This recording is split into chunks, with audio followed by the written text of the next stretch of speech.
আসসালামু আলাইকুম বন্ধুরা, সবাই কেমন আছো? আশা করি সবাই ভালো আছো। যারা ইউটিউব চ্যানেল খুলেছো এবং ভিডিও করার ইচ্ছা আছে বা ইউটিউবে সাকসেস হওয়ার ইচ্ছা আছে, তারা কি করবা জানো? তারা প্রথম কি করবা, লং ভিডিওটা কম ছাড়বা। শর্ট ভিডিও থেকেই প্রথম তোমার চ্যানেলটা গ্রো হবে, ঠিক আছে? আমার চ্যানেলটা কিন্তু প্রথমে শর্ট ভিডিও আমি ছাড়ছি, তারপরে গ্রো হয়েছে মাশাআল্লাহ। এখন আমার 1,00,000 হাইয়েস্ট ভিউ। তোমরাও এরকমই ভিউ পাবে, তবে শর্ট ভিডিও প্রথমে পোস্ট করবা।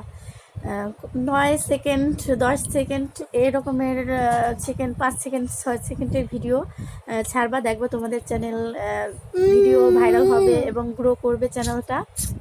তারপর না হয় ভাইরাল হলে তারপরে তোমরা লং ভিডিও আপলোড দেওয়ার চেষ্টা করবা, এবং শর্ট যখন আপলোড দিবা তখন শর্টে হ্যাশট্যাগ ইউজ করবা। Hashtag shorts, hashtag short video, hashtag YouTube video, hashtag trending video. 4টা হ্যাশট্যাগ কিন্তু দেওয়ার খুব দরকারি আছে। তারপর এগুলো দিলে দেখবা ভাইরাল হয়ে যাবে। ধন্যবাদ সবাইকে।